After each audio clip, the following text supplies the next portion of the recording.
Welcome, everyone. And I'd like to thank you for accepting uh, the opportunity to have us with us today. And we discuss a bit about artificial intelligence and health and how we can analyze its access and discrimination potential in the usage in health. This will be a somewhat bilingual panel, and we'll have the first part being spoken in English and the second part being spoken in Portuguese. If anyone has some trouble with translation or understanding Portuguese, I may be able to translate a bit. And feel free to raise hands and ask questions throughout the panel. Um, and I ask, please, Fernanda Marina to speak as a bit slower so everyone can understand. We have some Spanish speakers here. So, I'm Lucas Marcon. I'm from IDEC, which is an organization in Brazil that works since 1987. And we work to provide information and defend citizens' right in consumer relations. And so I like to start with our first panelist, which is Matheus Falcão. He is a PhD candidate at University of São Paulo and a visiting doctoral student fellow at University of Ottawa. And he's also director of the Brazilian Center for Health Studies and is an associate researcher at Health Law Research Center of University of São Paulo. So, Matheus, I'd like you to give your perspective and especially from a health standpoint, which is your area of study. Um, Feel free. Thank you very much, Lucas. Thank you for this invitation and thanks to IDEC as well for promoting this very good discussion. Even though I'm native Brazilian, I'll be speaking in English as requested, but I did a presentation with bilingual slides, so it's might be easier to understand. I wonder if I could share my screen, Lucas. Does it work? Can you guys see? Yeah, we can see. Okay, and I have 10 minutes, right? Yeah. Okay, just to make sure that I won't spend the time. Yeah, 10 minutes is a very short time for a very complex discussion. I feel there's so much to do. There's so much to talk about artificial intelligence and health. So I try to pick a few key messages that we have been seeing in the literature. We don't have enough case studies yet in this field. I know that AI is being applied to health in different settings, and I will be commenting a little bit of how is it being applied with strong potentials. But I'd like to start by saying that one thing that I do believe that we need, and of course, it's not only me, this is not simply my opinion, it's something that it seems quite clear from these two research centers that I'm representing here, is that we need further assessments. We need better frameworks to assess in which extent AI is actually exerting its potential to make a difference in the life of people and actually improving the life and the health of communities from this community's point of view, not from a more general point of view that very often does not translate what a certain group of people need. So with that in mind, I try to raise a few points here for our discussion, trying to address the questions that were suggested by the moderation. And I'd like to start to frame it, this issue between AI and health, as a very old challenge in the health sector. It's not something that has started now, actually, something that has started in an age as old as public health is a science, which is the challenge of information. It's very basic to know that the quality of the AI outputs in any field is the quality of data. So if you have a problem in your data set, and this is still a technical matter, you're going to have limitations on the outputs of your AI-enabled device. However, I would go further in this discussion and say, what's a kind of information, what kind of data, and that's what kind of information extracting from this data we are mobilizing to our AI devices. Information and health, and again, this is a very old discussion, has been concerned with who is being affected by a certain health condition, where it happens, like in which time of the year, when, in which part of the city, for instance, and why is it happening? These are four very traditional questions that we see in epidemiological and clinical studies since the 18th century or before. And answering those questions is not something easy and basic, because more recently, a lot of the criticism in this debates of information and health points to this point that I try to make in the line. Health is determined socially. So health is not simply determined by clinical information and by biomedical information. We do need to consider other aspects, such as how cities are developed, what are the conditions in which one is living, what one is eating, how is one related to their spirituality, to their traditions. And this is something that has evolved during the 20th century in particular. We can see this in very key documents like the Alma Ata Declaration, enacted by the World Health Organization and UNICEF in the 80s. We can see this in critical theories of epidemiology in Latin America, like the critical medicine. And we can see this in the Brazilian collective health, which is a different approach for public health from Brazilian scholars that was developed together with our health system and right to health on the 70s and the 80s, and so on. So the question here is how, getting back to AI, how we are making sure that the data that we are using, it's actually considering all the socially determined aspects that are concerned as well with health.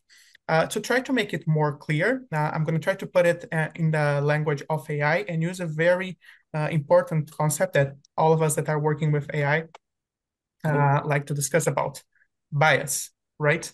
I do feel like that a lot of the discussions that we have around AI points out to bias, and bias is very much related with this issue of information and health. So we have a few researches about how frameworks for assessing the health of someone, and a framework is a more general methodology developed, for instance, to assess if someone has a heart condition, what are the risks of someone to develop a health condition. So a lot of those frameworks do not work to specific groups of people. For instance, we have a very famous one, which is the framing framework for heart disease risk. And a few researchers have pointed out in the USA how it does not work well for African American populations. And the reason for that is quite obvious. We don't have enough data about these populations. In Canada, where I am right now, there is a very important debate about how we don't have enough data sets about the native population, the indigenous population of Canada. And then it makes us wonder if the outputs of the AI devices that we are developing with those data sets are enough to meet the needs of those populations, especially when we consider that health goes beyond clinical information and also has to include all the social factors. And here I'd like to point out to something else that I think it's a matter of concern. We do see a lot of countries, Brazil and Canada are just two examples, developing big state platforms to provide free flow of health data and then enable the development of AI-enabled solutions, devices, etc. But often these platforms focus only on clinical data and not on other sides of information. For instance, statistics, information on environment health, and other sorts of information that also shapes our health. In the 90s in Brazil, we had a very interesting experience enabled as well by the Pan American Health Organization, called the acronym for this network was HIPSA. And HIPSA was an interesting example because they brought together different information producers, much beyond clinical data.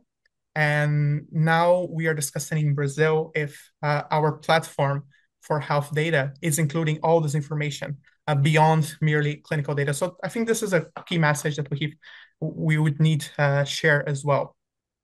Uh, Going a little bit to the issue of bias on the data sets, there's a few types of bias that we should be concerned with in healthcare. And looking at the literature, I'd like to highlight two of them. One of them is quite discussed, and I won't get very much into that because I feel like it has to do with I just said in the former slide. But I'd like to highlight another one, which is contextual bias. Contextual bias is this type of bias that happens when you have a device that's working quite well. It doesn't have a bias in the outputs, and you have tested it in large sets of populations, and everything is going quite well. But then when you apply this bias in another setting, for instance, a low resource setting, the outputs won't be adequate for that setting.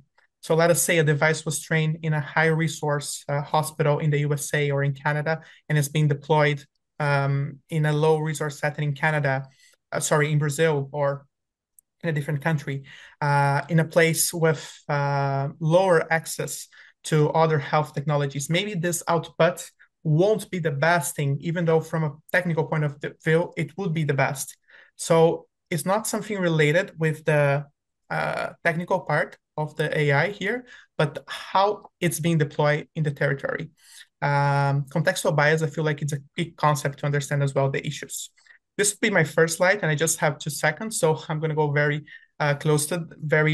quick over that. We have this 3 frameworks that I think we should be concerned to find the legal blind spot and potentials. Personal data protection framework, AI regulation. Today, the regulation of AI is really centered on agencies that regulate software as a medical device.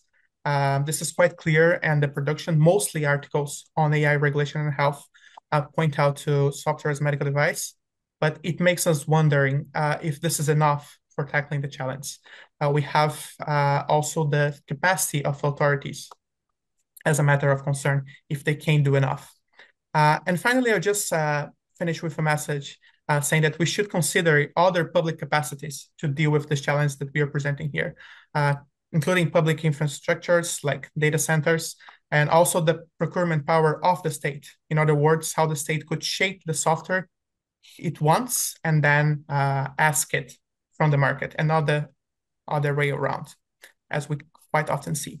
But yeah, we can develop this in the debate. Thank you very much. I stop here considering my time is up. Sorry for that.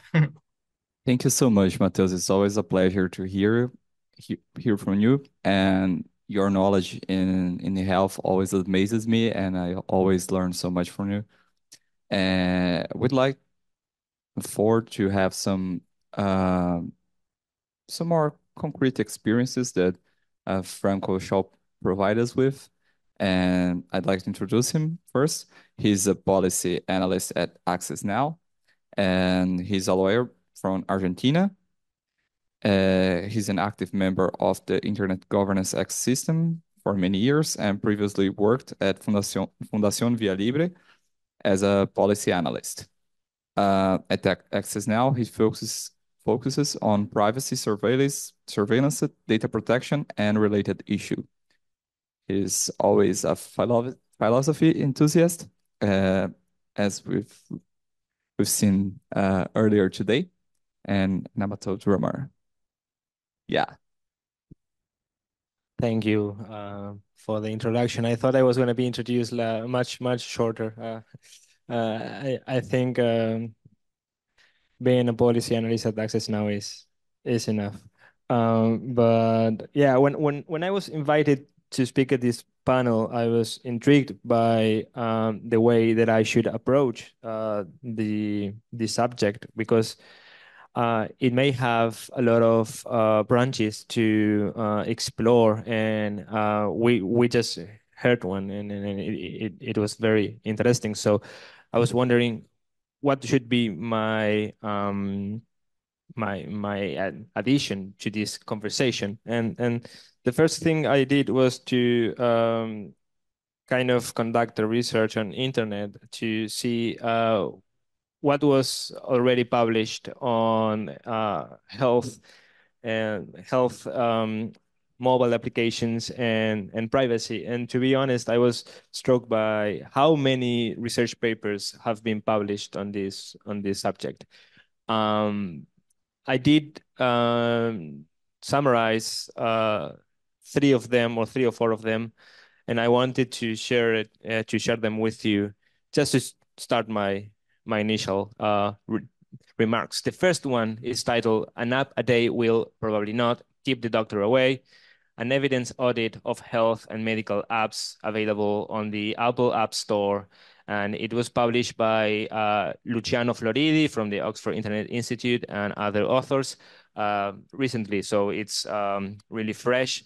And what really caught my attention from this research paper was the fact that there are more than 350,000 health apps available in public app stores. So I should repeat that number: 350,000 health apps available in public app stores. So this is a whole huge market that is getting even bigger as we speak. The intriguing fact from that number is that less than half of these apps, so approximately 44%, have no evidence to support their claim of effectiveness. So I'm sorry, less than half of these apps, so 44%, do have evidence to support their claims of effectiveness. So we have 64%, 66% of apps that don't have sufficient evidence to support their effectiveness. So this is very, very, very worrying, because we are giving our personal data to applications that have no way of showing how effective they really are. This is also very worrying when a big number of these health apps focus on mental health. And the main demographic group downloading these apps is people people under the age of 25 years old. So you already have an idea of how important the question of not only effectiveness but also privacy in terms of health apps is. There are some advancements on how to monitor and audit these applications, but so far there's nothing that can prevent users from giving their personal data to applications that are not sufficiently audited or effective. Another paper that I was very happy to find is titled "How Private is Your Mental Health App? An empirical study of mental health app privacy policies and practices." This is from 2019, and it was published in the International Journal of Law and Psychiatry. And here it states clearly that breaching privacy may have significant repercussions, including exploitative, targeted advertisement, and negative impacts on an individual's employability, credit rating, or ability to access rental housing. It may also result in emotional harm, particularly among those mental health app users who already have high level of anxiety. So evidence show that they not only have low levels of effectiveness, but they can also trigger your anxiety to a whole new level, and that there are serious concerns around how they treat data, how they protect data, and how breaching privacy can affect users. Also, there was a case found around 2019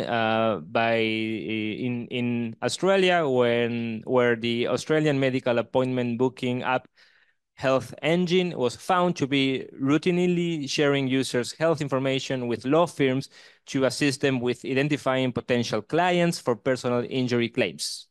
So you can see here how your personal data can be transferred to third parties, and those third parties may use it for their own purposes or commercial interests. So this is, of course, really worrying, and I think we should discuss even further on how data is transferred from these health apps to other vendors or commercial parties. Another paper that that I found is titled "Undressed Privacy Risk in Accredited Health and Wellness Apps: A Cross-Sectional Systemic Assessment," which was published in 2015 and revealed that 89% of apps transmitted information to online services without encryption, and 66% of these apps sent identifying information over the internet without encryption. So they're not even using basic technology such as encryption technology. And last but not least, there's a paper titled "Assessment of the Data Sharing and Privacy Practices of Smartphones, Apps for Depression and Smoking Cessation," which was also published in 2019, with that shared that data sharing with third parties that included linkable identifiers is prevalent and focused on services provided by Google and Facebook. Despite this, most apps offer users no way to anticipate that data will be shared in this way. As a result, users are denied an informed choice about whether such sharing is acceptable to them. So this is just, fast examples on how challenging this question of health data and privacy actually is. I would like to finish this initial remark with my own reflection on the. I am not an expert on health related data, of course, but I was wondering that if we are using mental health apps, then probably there should be a challenge in translating our own concerns and conditions into quantitative data, and AI can only process quantitative data. So if what we are trying to express should be better interpreted as quantitative realities or data, then the impossibility of translating them into quantitative information should create outcomes that are not, I want to say, effective, but even beyond that are not nearly close to what a patient should be receiving from a medical agent.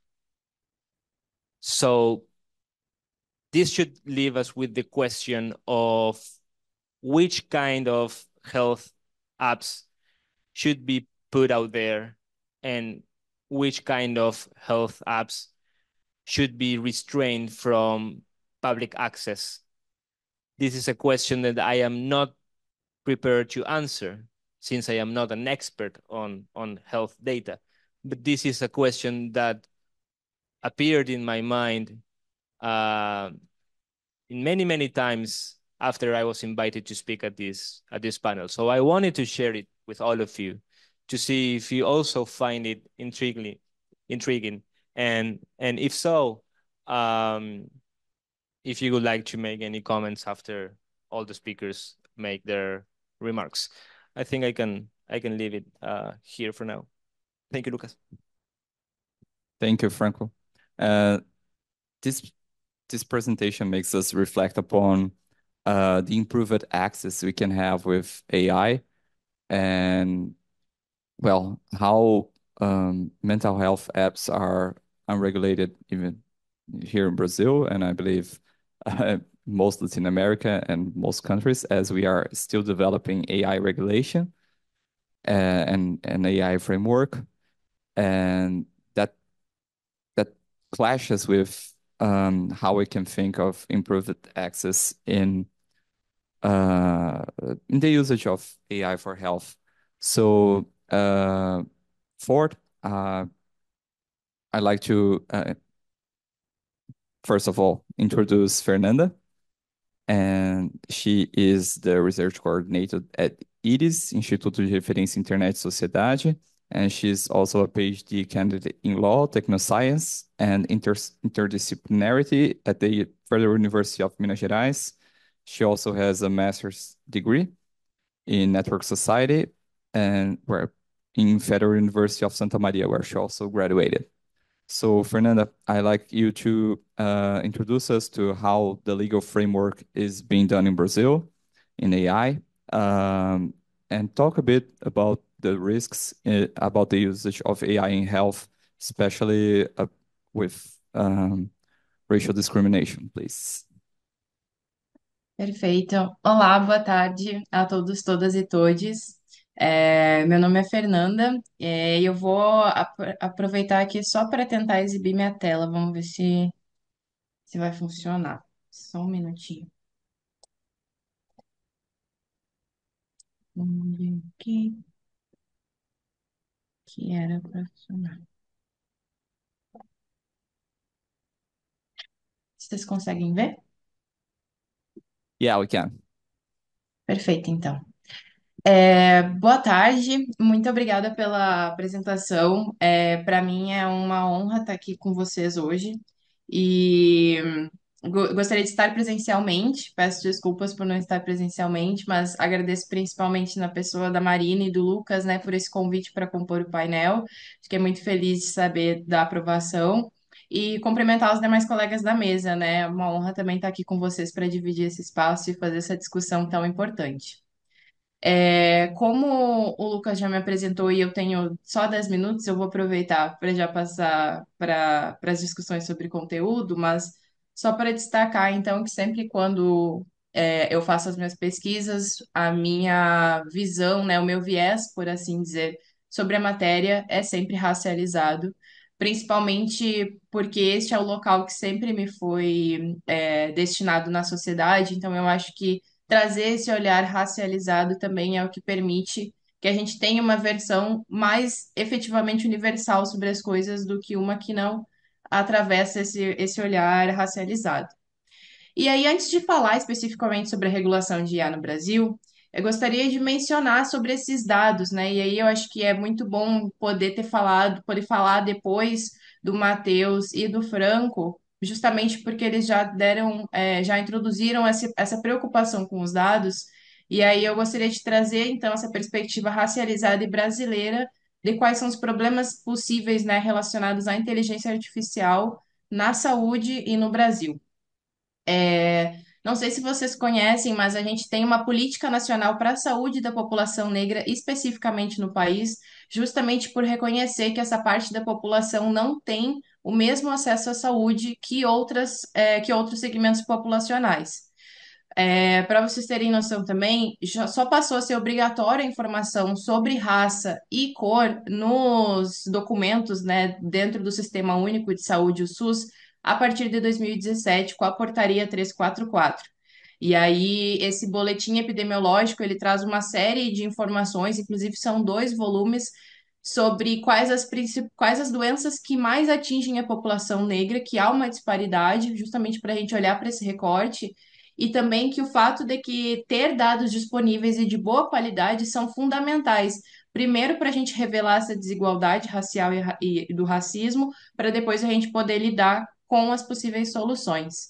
Inclusive, eu gosto muito de um trecho do livro da Djamila Ribeiro, no livro Que é o Lugar de Fala, que ela traz que a gente não consegue lutar contra uma realidade que não é nomeada. Então, os dados, eles são primordiais para a gente conseguir compreender essa informação, essa realidade, né? E desde 2010, esse registro de informação em torno da questão racial na saúde no Brasil tem melhorado, mas ainda assim dezenas de milhares de indivíduos são registrados sem essa informação a cada ano. Para a gente ter noção, né, o que que isso significa na prática e onde está essa desigualdade racial e o racismo na saúde no Brasil, eu trouxe três casos assim para a gente ter essa imagem na mente de uma forma melhor desenhada. E o primeiro deles é essa informação, né, que foi disponibilizada pelo Centro de Estudos e Dados sobre Desigualdades Raciais, que aponta que um terço das pessoas negras nunca foi ao dentista ou foi há mais de 3 anos em comparação a 20% aí em relação a pessoas brancas. Ainda, a plataforma identificou que 21,7% da população negra possuía plano de saúde ou odontológico até 2019, que os dados que eles pesquisaram era até esse ano, mas foi publicado ano passado, enquanto para pessoas brancas era de 40% de acesso a planos de saúde. E 34% das pessoas negras adultas tinham uma percepção negativa sobre a sua saúde bucal. Por outro lado, a gente teve também um estudo sobre pesquisadoras e pesquisadores, né, publicado a respeito das desigualdades raciais nas experiências de parto e de gestação. E esse estudo identificou que, em comparação às mulheres brancas, as mulheres declaradas de cor preta possuíam mais risco de ter um pré-natal inadequado, ausência de acompanhante e menos anestesia local para procedimento de episiotomia. Então, essas pessoas identificaram que havia ali uma desigualdade em relação à forma como mulheres negras eram tratadas desde a gestação até o momento do parto, em comparação a mulheres brancas. Inclusive, eles fazem essa separação também entre mulheres, pretas, pardas e brancas, e identificam que das mulheres negras, passando pelas pardas até as brancas, o tratamento e o cuidado vai sendo melhor. Um dado mais recente também, aquele estudo é de 2017, mas um dado mais recente agora de 2021, quando iniciou a vacinação contra a Covid, identificou que das primeiras pessoas que foram vacinadas contra a Covid, 13,2 milhões de pessoas a partir dos 18 anos eram brancas, contra apenas 1,7 milhão de pessoas a partir de 18 anos que se declararam negras e receberam a dose da vacina. Isso é bem preocupante na medida em que a gente, salvo engano, né? O primeiro caso de morte registrada por Covid-19 no Brasil foi uma mulher negra que era empregada doméstica, e também a primeira mulher que tomou a vacina no Brasil, se não me engano, foi uma mulher negra, mas ainda assim a desigualdade no acesso à vacina foi reconhecida. E aí, como já mencionado, o que que a gente pode esperar de uma inteligência artificial que deve produzir previsões e recomendações a partir desses dados racialmente enviesados? Eu acho que a gente tem tido, né, como o Franco também já trouxe alguns dados, o Matheus também trouxe, a gente tem bastante algoritmos que são utilizados nessa área, e a gente está aumentando o número de trabalhos também que têm analisado esses sistemas.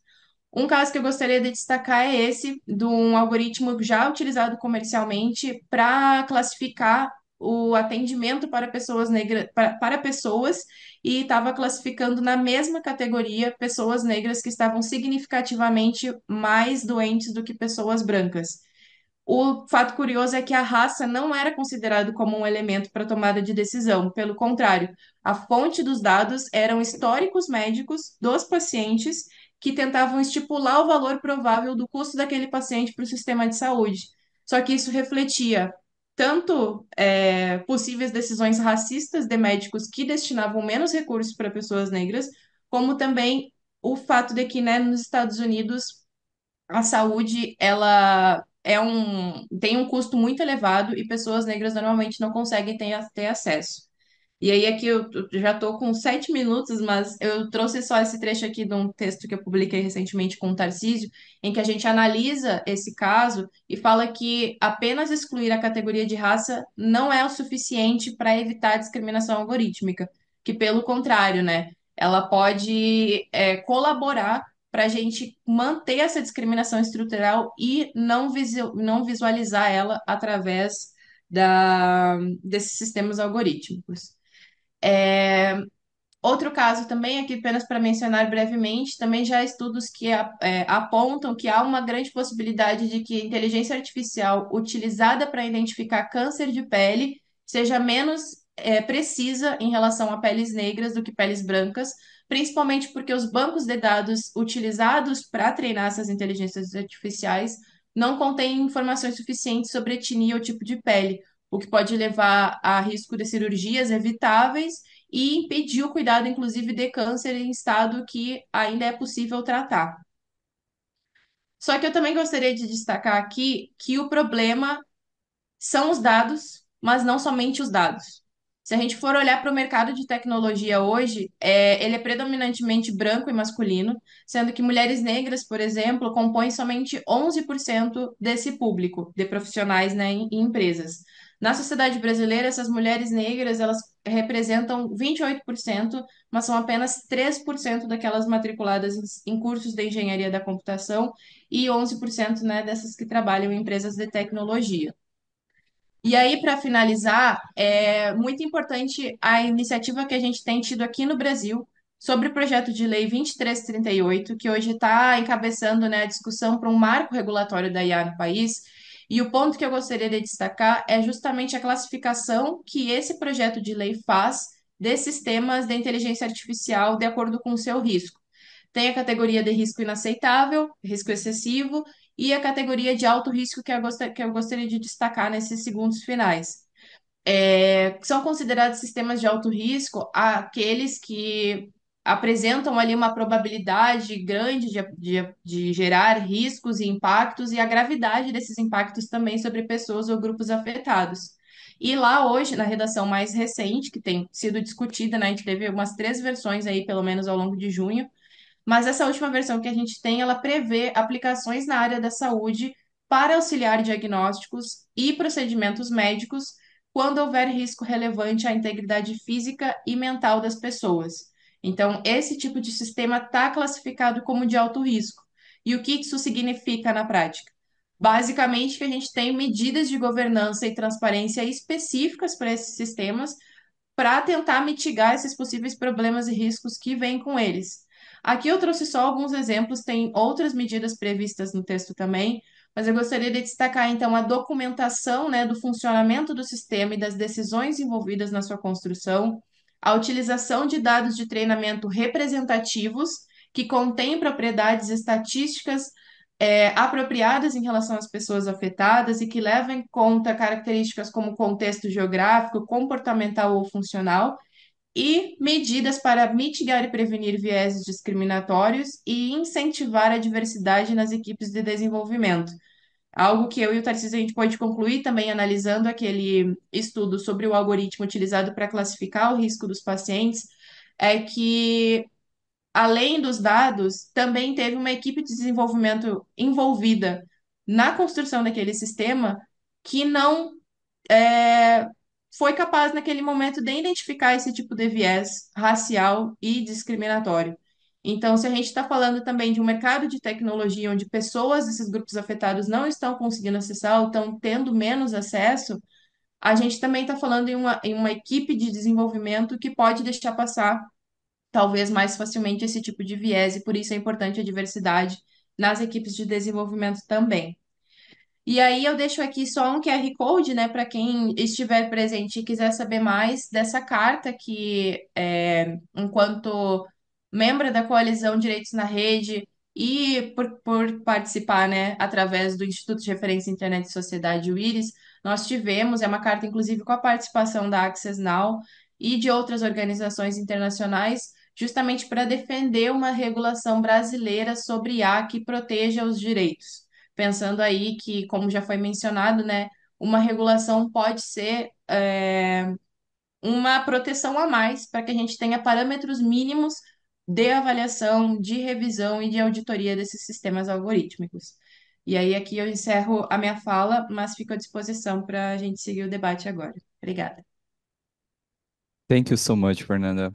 Uh, it's, it's a really interesting perspective because it relates a lot with what Mateus has said about how data is socially uh, constructed and obtained, and um, you can separate it. You can't uh, extract data without considering the reality it's inserted in and which it came from. So uh, I'd like to introduce my colleague Marina. She's a Bachelor of Law from University of São Judas Tadeu. She's a lawyer and a fellow researcher in telecommunication digital rights program at EDEC, and she leads our organization work in data and health issues. And I like to ask her to share a bit how civil society can deal with those risks and how to improve access in health. And she will speak in Portuguese as well.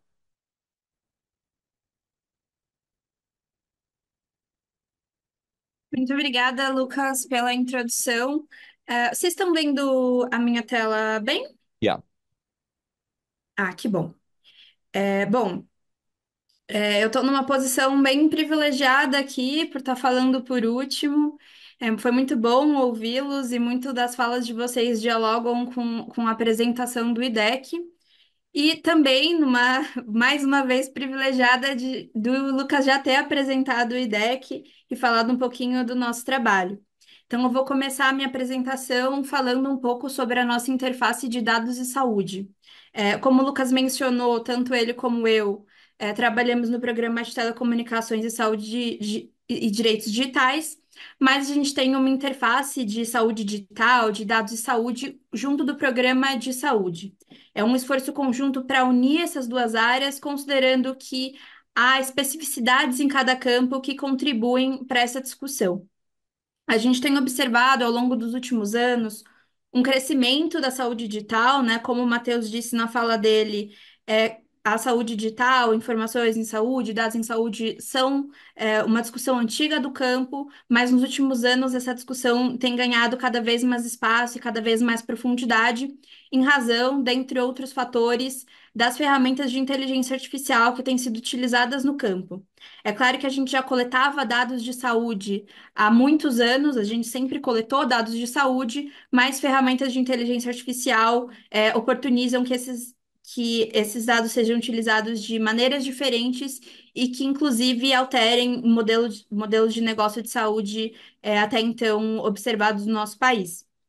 Nesse sentido, o IDEC observa, primeiro, que a saúde digital ela está numa encruzilhada, porque, por um lado, ela pode contribuir com a efetivação do direito à saúde, por exemplo, na coleta de mais dados relacionados à saúde, que foi o que a Fernanda comentou em relação à população negra, como a gente precisa aumentar essa coleta de dados, entender quais são as doenças que afetam de forma mais específica essa população, e, ao mesmo tempo, a saúde digital ela também pode aumentar desigualdades, vigilâncias e riscos à proteção de dados pessoais. Nesse sentido, as ferramentas de inteligência artificial, elas carregam dois principais riscos consigo.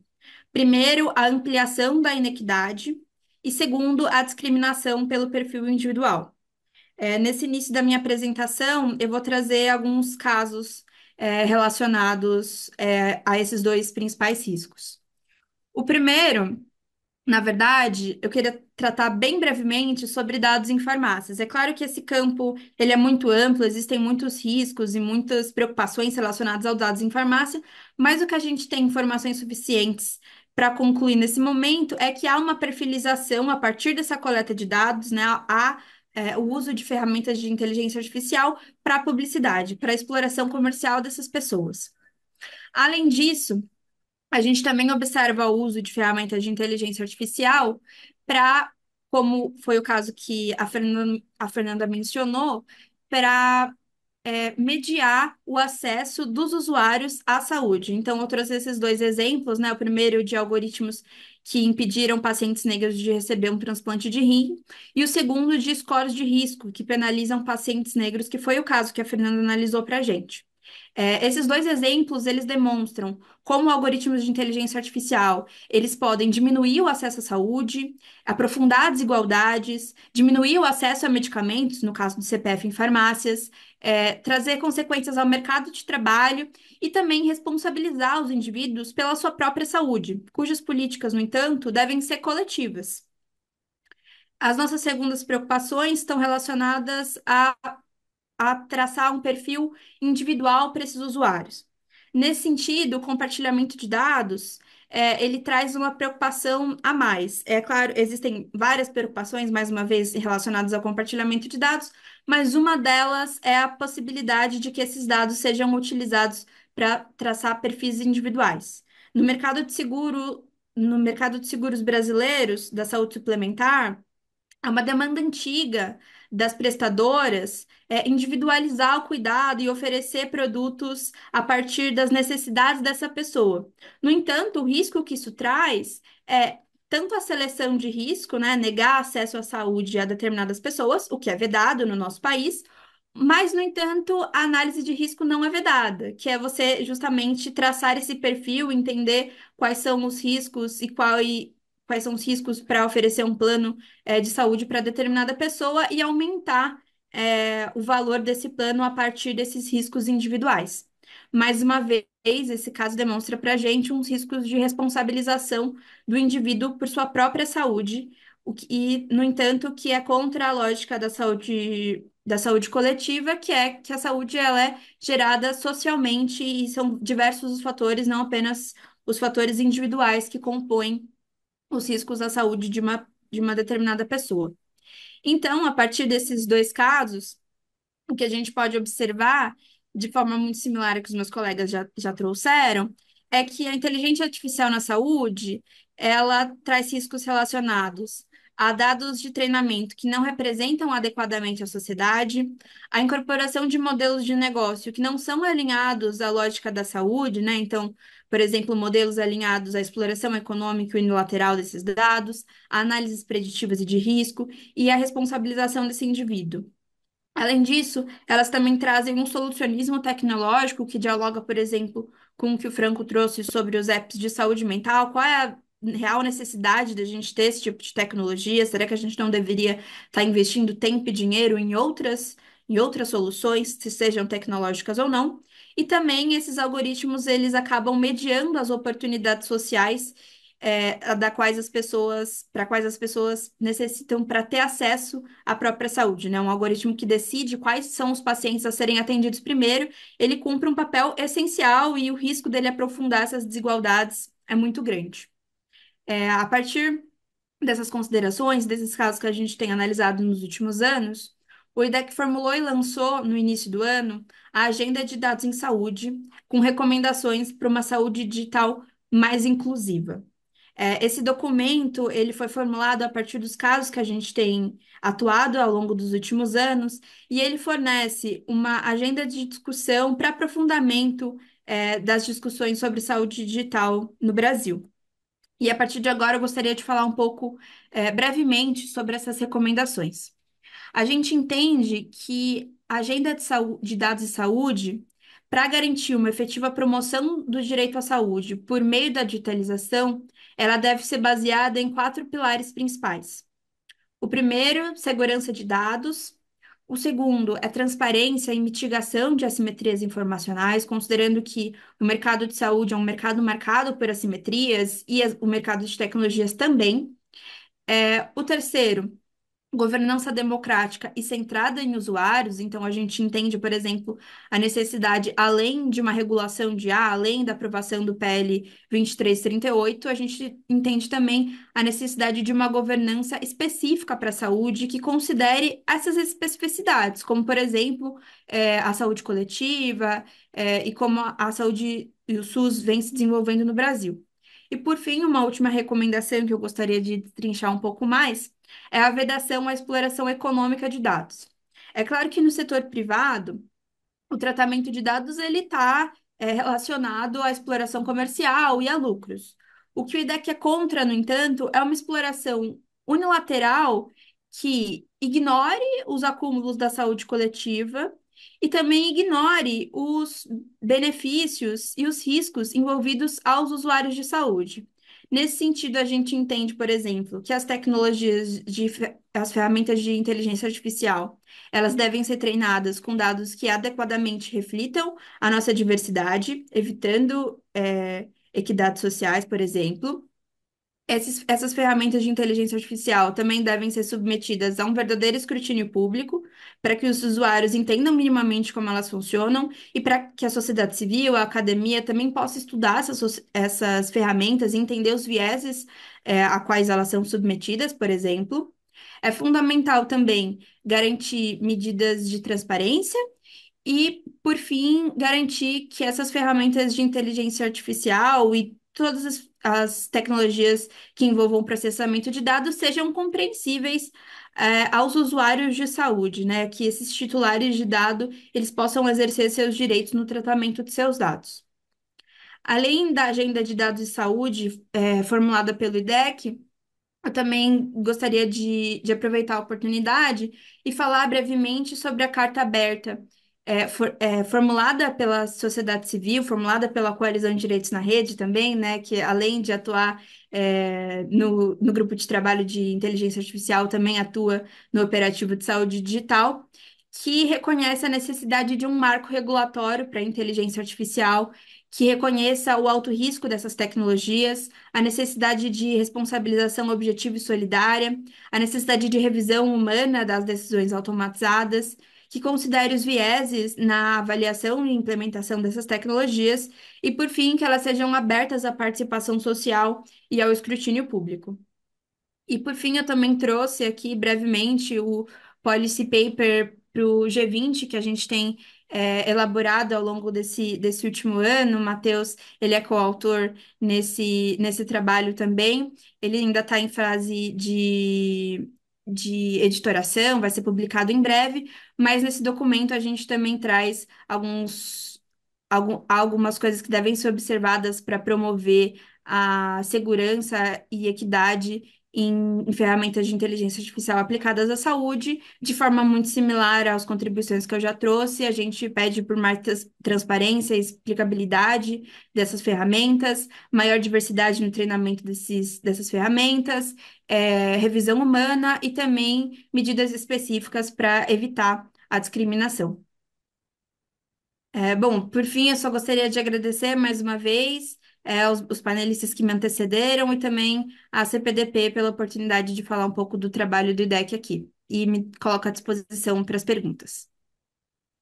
Thank you so much, Marina, for sharing with us um, your perspective as civil society and how we can deal with the risks that are involved with the usage of AI in health, which we discussed before. And even though we've already expired with our time, I'd like to ask if there are any questions around. Sure.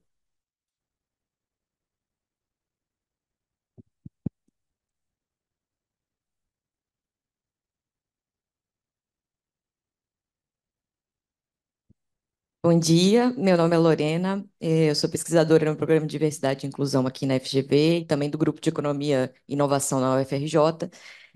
E eu queria saber um pouquinho de vocês, na verdade, tendo em vista que a gente já tem, né, a Lei Geral de Proteção de Dados, enfim, o nosso principal marco regulatório com relação à proteção de dados, que também interessa, né, a proteção de dados sensíveis, etc.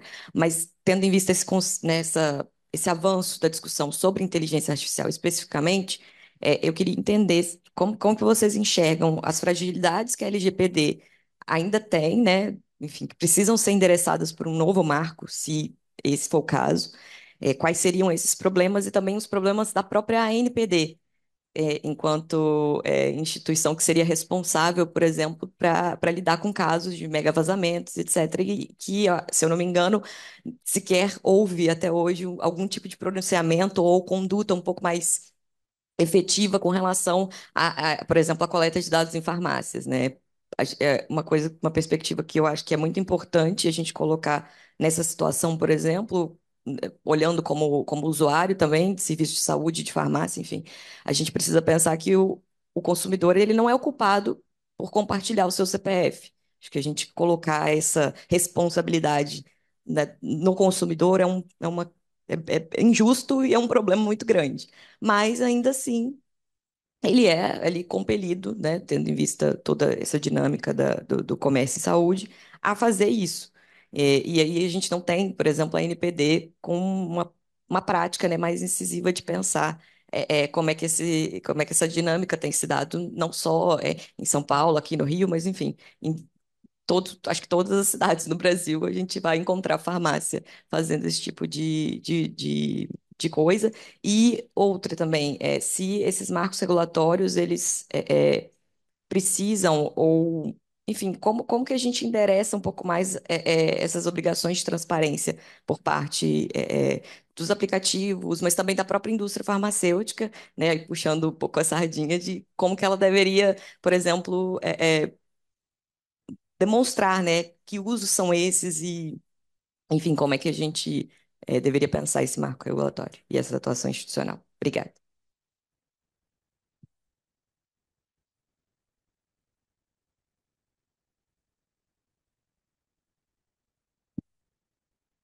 Obrigada. Qual que é seu nome? Lorena. Bom, primeiramente, parabéns, gente, pelo painel. Achei bem interessante. Eu sou a Adriana, eu sou a DPO do Ministério da Saúde.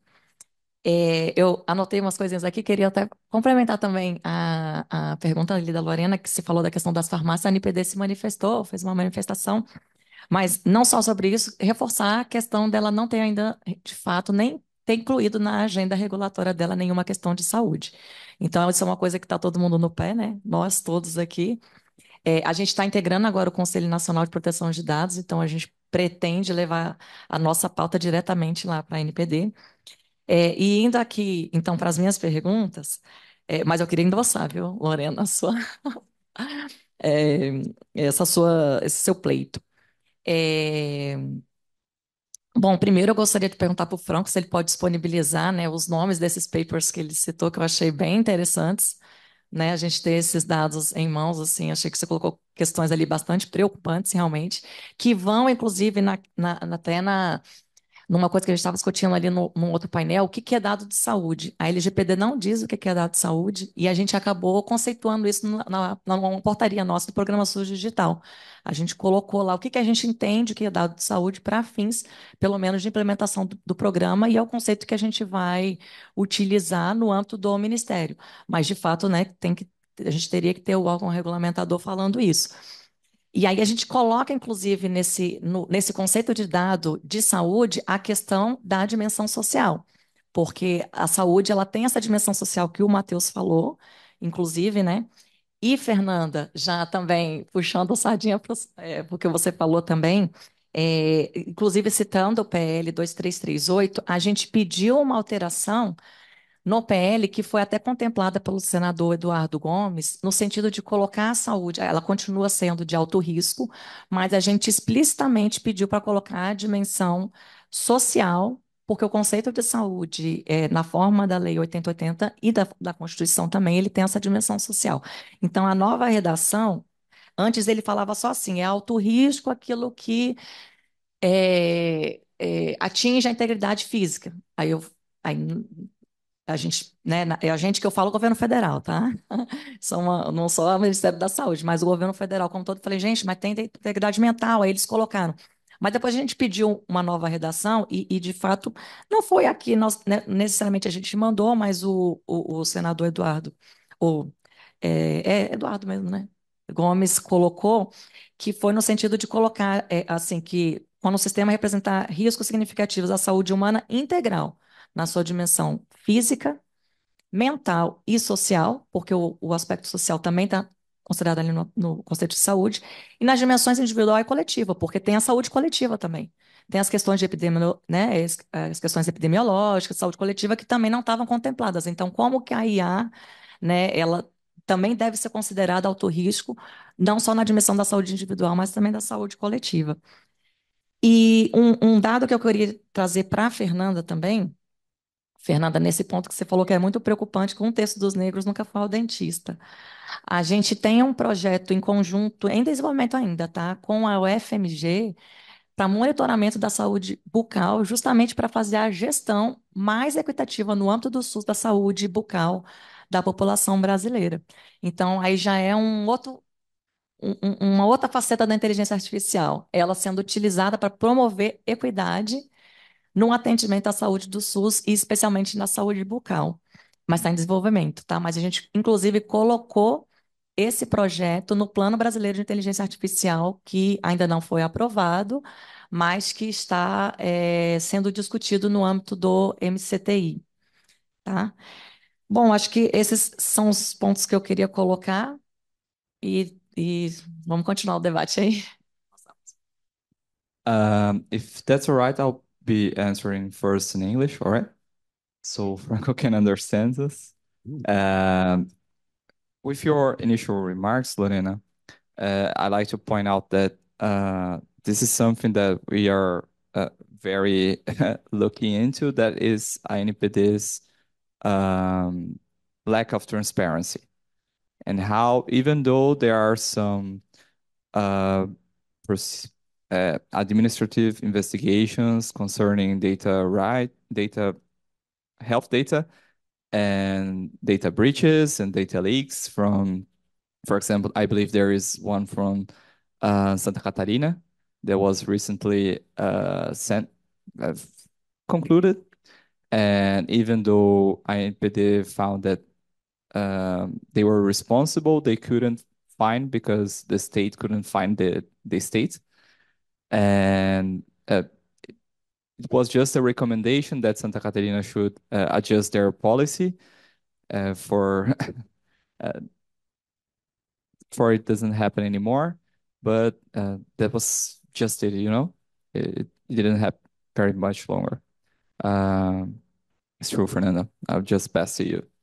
And this is something that we are very much looking into, and it should be more spoken. And we believe INPD has potential to be this DPA, there's the national authority to visualize also health as part of something they can regulate and they can investigate. But we still have to see it in practice. As Adriana pointed out, it isn't in their agenda, at least until the next 25, 20, 26, they will release their new agenda. So, Fernanda, do you want to make your final remarks? Sim, desculpa atropelar a ordem que havia sido planejada, só porque, como eu tenho um compromisso na sequência para poder reagir às perguntas, primeiro agradecer novamente pelo espaço, agradecer a CPDP, agradecer as perguntas de quem continuou conosco até agora. E eu acho que só dois comentários breves, assim, acerca da proteção de dados. Eu gosto muito da ideia de racialização da proteção de dados que a Bianca Kremer traz. Ela fez uma fala no painel do CGI ano passado, retrasado, como keynote, acho que foi ano retrasado, na verdade, sobre isso. E também tem um texto dela publicado no Jota em que ela vai falar da gente olhar para Lei Geral de Proteção de Dados e entender que, por exemplo, o titular de dados que está descrito ali é o titular de dados ideal, que é o que a gente espera, né? Que é aquele que tem assegurado todos aqueles direitos. Mas ela parte dessa lógica também da racialização da proteção de dados para a gente entender que esse campo, assim como outros, por causa do racismo que é estrutural no Brasil, não opera da mesma forma para todas as pessoas, para todos os cidadãos e cidadãs.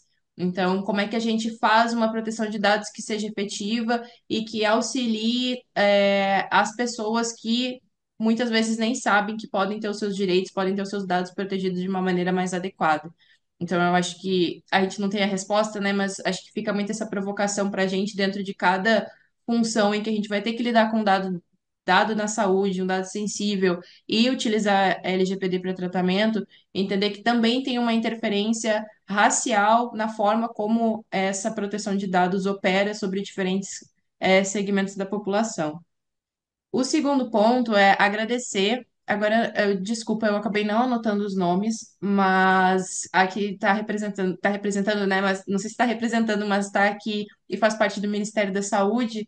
É, e aí, acho que nesse caso são dois comentários breves também, mas sobre a questão do uso da IA para a gente realmente ter resultados positivos, eu acho que é exatamente isso, sabe? Eu vejo, a gente tem muita essa tentativa de utilizar a inteligência artificial em lugares que a gente sabe que ela é reconhecidamente falha.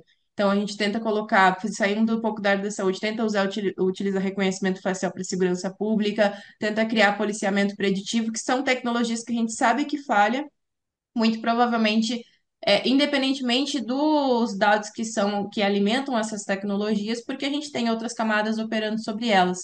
E aí, por que não utilizar então a inteligência artificial, e aí voltando como no campo da saúde, para a gente conseguir reduzir essas desigualdades e não limitar acesso a diagnósticos, limitar acesso a exames. Então, fico muito feliz com esse tipo de utilização, porque é justamente para usar a IA para reduzir essas desigualdades que eu vejo um potencial realmente muito grande. E sobre a leitura do projeto de lei, sobre a escrita, né, a redação do projeto de lei 2338, é, eu acho que a gente ainda tem muito a melhorar, e assim, em vários aspectos. Acho que a gente está num momento de é, sequentes adiamentos de votação na Comissão Temporária da Inteligência Artificial, o que preocupa, porque apesar de não ser o ideal, esse PL 2338 é o mais robusto que a gente tem, né? A gente evoluiu muito desde uma carta, mais uma carta de princípios que a gente tinha com 21 com PL 21 de 2020, e agora o 2338 trazendo pelo menos aí uma lista de alto risco para a gente se preocupar e traçar essas medidas de governança mais específicas. E eu acho fundamental esse ponto que você trouxe, da gente olhar para a saúde sobre esses outros aspectos, e não somente sobre essa integridade física e mental, né? Que inclusive foi algo que foi acrescentado recentemente, justamente porque antes estava colocando todo tipo de algoritmo utilizado na saúde como de alto risco, isso poderia, por exemplo, impactar aqueles que fossem classificados como de menor risco, mas eu acho que a gente tem um espaço importante de diálogo para aprimorar essa escrita, e eu acho super relevante esse ponto que você trouxe, e com certeza é algo que a gente tem que insistir para que seja alterado, para que a gente não também limite o alcance desse dispositivo que pode ser muito protetivo, né? E aí, eu peço desculpa se eu tiver que sair antes do encerramento do painel, mas muito obrigada novamente, Matheus, Franco, Marina, Lucas, pela conversa. Anotei várias coisas aqui, é sempre bom participar desses espaços. Obrigada a quem estava assistindo e fico à disposição também para a gente seguir essa discussão em outros espaços. Thank you so much. Yeah. What? Yeah. Very, very quickly, I would like to add something to your question actually a comment on your remark on the AI bill here in Brazil. I am not fluent in Portuguese. Nonetheless, I will take a risk and I will no, I will read from the bill because you mentioned that there was an update recently in Congress. That's what I understood from your comment. And one thing you can find in the joint letter that we published with the coalition that Access Now also signed is a comment on how Article 13 should be modified in order to be in line with human rights, with international human rights law. And it was this second half of Article 13, number 1, that says que empreguen, an AI system will be considered of riesgo excesivo, and they will be forbidden cuando empreguen técnicas subliminales que tengan por objetivo o por efeito inducir o comportamento da pessoa natural ou dos grupos de maneira que cause, ou seja, blah, blah, blah, blah, blah. So the second half from de maneira que, all of that should be eliminated. But then you can find the same configuration on Article 14 regarding systems of alto riesgo. When, Fernanda just mentioned the article on Saúde, right? That's how you pronounce it, which is letter 8, which says aplicações na área da saúde para auxiliar diagnósticos e procedimentos médicos quando houver risco relevante à integridade física e mental das pessoas. And I understood that there was a modification there that says cuando houver risco relevante a salud, Yeah, okay, that's still wrong. Everything from cuando should be eliminated. An AI system, an aplicação na área da saúde para auxiliar diagnósticos e procedimentos médicos should be considered of high risk, period. Including a consideration or trying to balance the risk so that it should only be considered of high risk cuando houver risco relevante à integridade física ou mental das pessoas, supposes a reduction of the safeguards that should be in place to protect human rights. So this is something that I'm not sure if we pointed out in the letter, and maybe Fernanda knows this better than I, because I was like collaborating in kind of a last minute fashion. But then these are the things that government should be looking into whenever they make comments or contributions to the literature of the AI bill here in Brazil. Because all of these configurations, what they are doing at the end is they are reducing the level of protection that will be granted to citizens. Who will be in charge of assessing that there's risco relevante à integridade física ou mental das pessoas? Who will be in charge of that? How efficient would that body be in practice? Wouldn't it be better if we just eliminate the second half? Yeah, I mean, for me, it's pretty clear, but I still think we're going to have to insist and work around this kind of language, not only in the Brazilian AI bill, but also in the rest of the AI bills that are following the example of the EU. This is coming from the EU. But if you go and check what civil society in the EU said, you will find that they're very much in line of what I'm saying right now. I just wanted to clarify that point. I understand that we are way past our time, right? I'm sorry. No problem. Lucas, desculpa também, só para reagir brevemente, eu acho que a colocação do Franco é fundamental. Eu trouxe aqui principalmente para defesa do PL 2338 diante desses adiamentos que a gente tem tido, né? Mas eu acho fundamental que a gente possa refletir melhor sobre isso e ver se a partir do quando é realmente necessário, pensando aí na proteção dos direitos das pessoas frente a esses sistemas. I'd like to invite Matheus to give his final remarks, please. Bom, vou terminar aqui então em português, né? Considerando que os dois comentários foram em português, eu prometo que eu vou ser bem breve.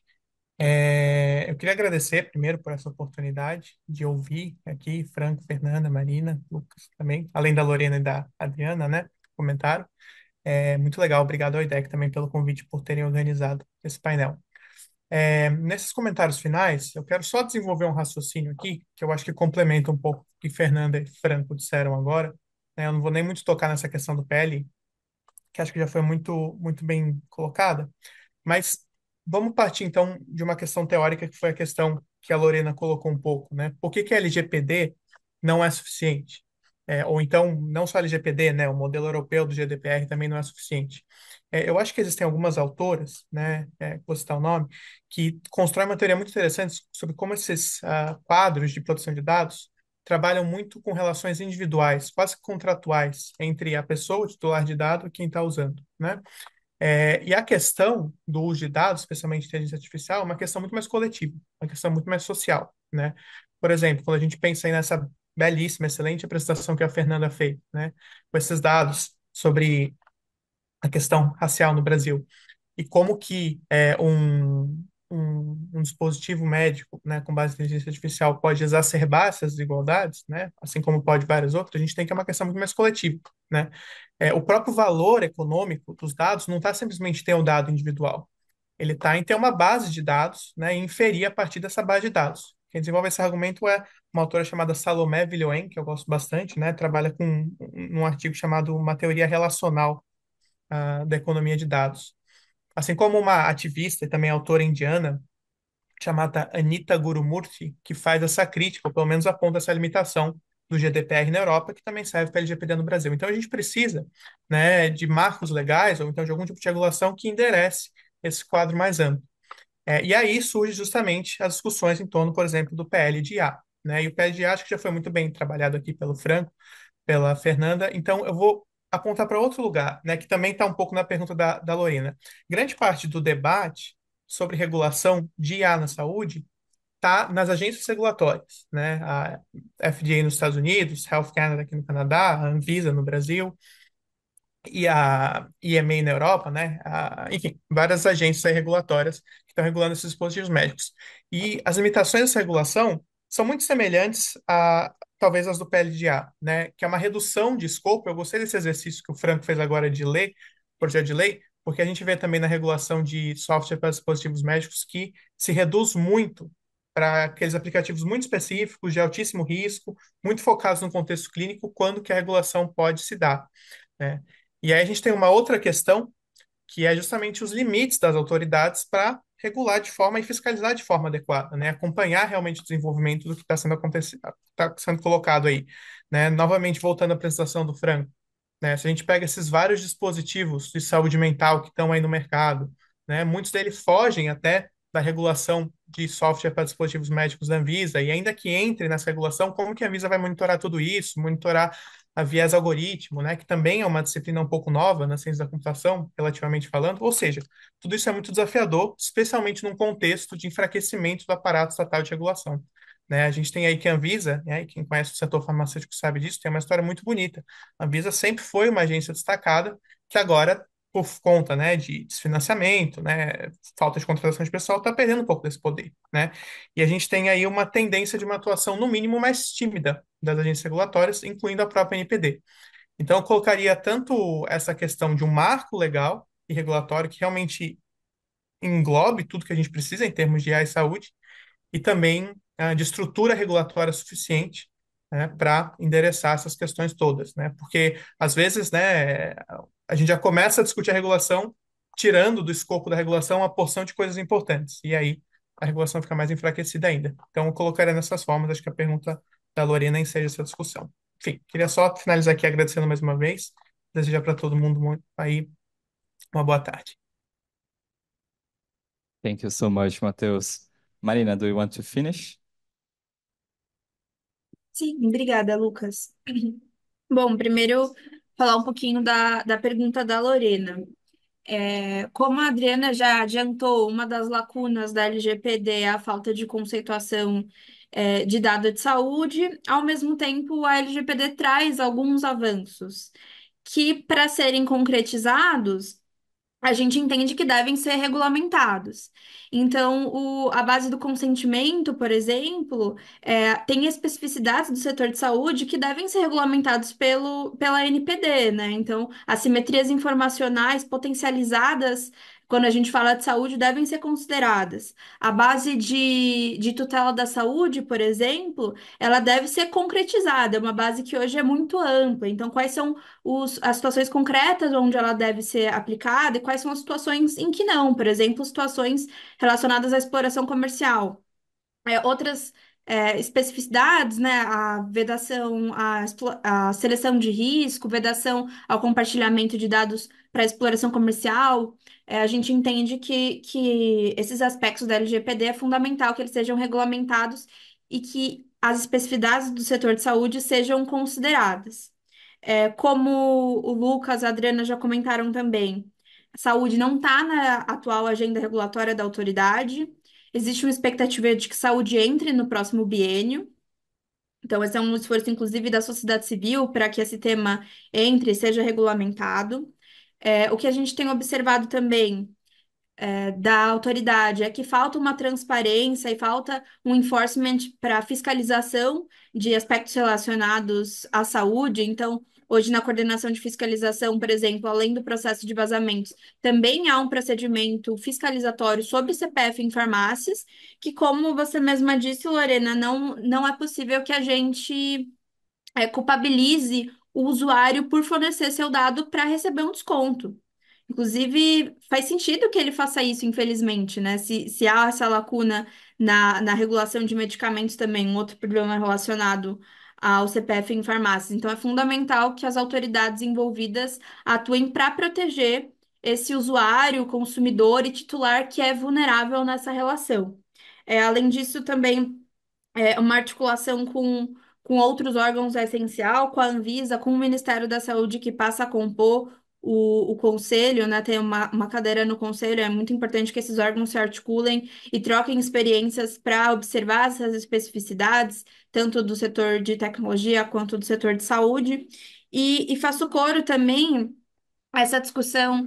É muito triste a gente estar caminhando para o final, né? Porque a discussão ficou muito interessante agora, com essa última fala do Matheus, essa análise sobre o PL 2338, que a gente observa a produção de dados a partir de um viés muito individual, mas a saúde ela parte de um outro lugar, que é um lugar coletivo e que nesses últimos anos um enfraquecimento do SUS, um enfraquecimento do sistema da saúde suplementar também tem gerado maiores preocupações e maiores riscos. Mas é necessário observar, então, a produção de dados no setor de saúde a partir dessa lógica coletiva e de riscos e benefícios coletivos.